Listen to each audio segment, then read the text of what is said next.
नमस्कार, मैं हूं साक्षी ममकाई। उत्तराखंड भाजपा के प्रदेश अध्यक्ष महेंद्र भट्ट ने भू कानून को लेकर एक बड़ा बयान दिया है। महेंद्र भट्ट के मुताबिक भू कानून के विषय को राजनीतिक रूप से भुनाने की कुचेष्टा की जा रही है। भट्ट ने कहा कि सरकार को भू कानून पर रिपोर्ट प्राप्त हो चुकी है और विधानसभा के अंदर भू कानून के विषय को लाकर इस पर कानून बनेगा।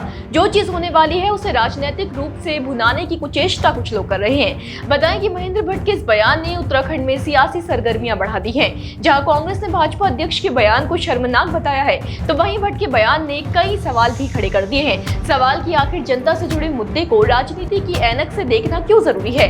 सवाल की भू कानून की मांग को उठाने वाले तो राज्य आंदोलनकारी हैं, फिर प्रदेश अध्यक्ष किसकी कुचेष्टा की बात कर रहे थे। सवाल की आखिर जनता की आवाज जब भी और जिस भी मसले में सरकार के खिलाफ उठती है उसे असंतोष के स्थान पर षड्यंत्र की तरह क्यों देखा जाता है। इन सभी प्रश्नों पर रिपोर्ट में चर्चा करेंगे, पर पहले जरा वो बयान सुन लीजिए जिसने ये पूरा विवाद खड़ा किया है।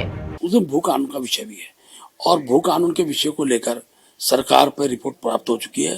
सब विधि विज्ञा है कि विधानसभा के अंदर वो विषय जाएगा और विधानसभा के बाद ही कानून बनेगा।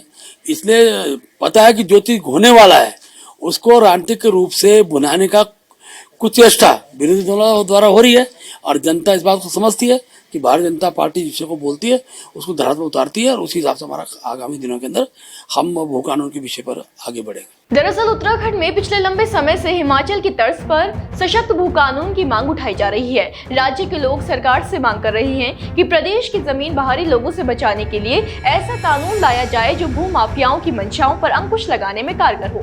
इसी मांग को लेकर बीती 9 अगस्त को राज्य आंदोलनकारियों ने अन्य संगठनों के साथ मिलकर सीएम आवास कूच किया था। राज्य आंदोलनकारियों की मांग है कि सरकार मजबूत भू कानून को लागू करने के साथ ही भू कानून के लिए बनाई गई समिति की रिपोर्ट को सार्वजनिक करे। ये एक बड़ा सवाल रहा है मामले में कि आखिर रिपोर्ट सौंपे जाने के बावजूद क्यों अब तक भू कानून का मामला अधर में लटका हुआ है।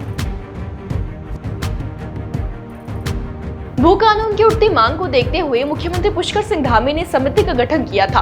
समिति ने अपनी सिफारिशें भी सरकार को सौंप दी थी। लगा था कि रिपोर्ट मिलने के बाद शायद उत्तराखंड को मजबूत भू कानून मिलेगा, लेकिन दुर्भाग्य से अब तक इस विषय में कोई फैसला नहीं लिया गया है। सत्ता पक्ष के लोग मंचों से आश्वासन तो देते हैं, लेकिन धरातल पर अभी तक कुछ होता नहीं दिखा है। भू कानून के इंतजार में बैठे लोगों का विश्वास भी अब डगमगाने लगा है, जो प्रदर्शन, धरने, कूच के माध्यम से साफ झलक रहा है। राज्य आंदोलनकारियों का इतनी बड़ी तादाद में सीएम आवास का घेराव करने सड़क में उतरना कानून बनने में हो रही देरी का ही नतीजा था। लेकिन किसे पता था कि भाजपा के प्रदेश अध्यक्ष इसे जन मुद्दा कहने के स्थान पर सियासी बता देंगे।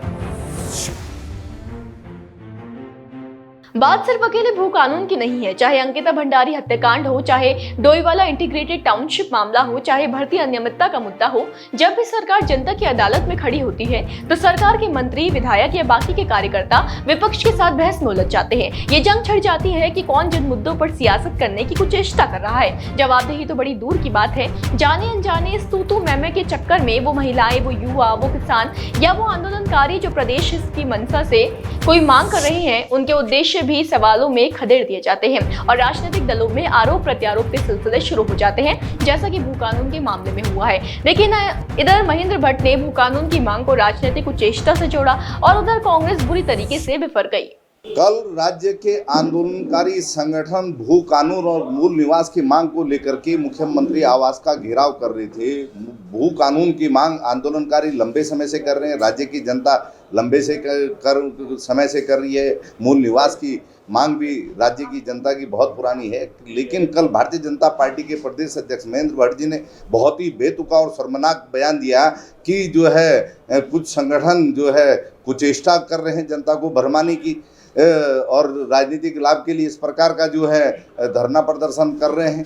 तो आप बताइए कि राज्य के आंदोलनकारियों की कुचेष्टा है, वो अगर राज्य की जनता की आवाज़ को उठा रहे हैं, वो भू कानून की मांग को कर रहे हैं। आपका ये बयान शर्मनाक है। राज्य के आंदोलनकारियों का भी अपमान है और राज्य की जनता के भी अपमान है। भारतीय जनता पार्टी के प्रदेश अध्यक्ष महेंद्र भट्ट को और भारतीय जनता पार्टी को इसके लिए प्रदेश की जनता से माफ़ी करनी चाहिए। राज्य के आंदोलनकारी और राज्य की आंदोलनकारी जनता उनको माफ़ नहीं करी इस बयान के लिए।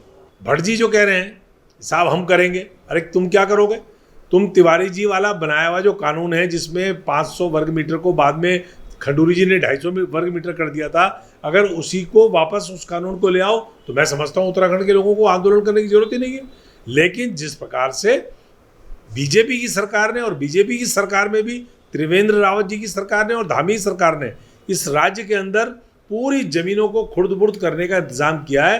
मैं समझता हूँ उससे ज़्यादा खराब काम कोई सरकार नहीं कर सकती।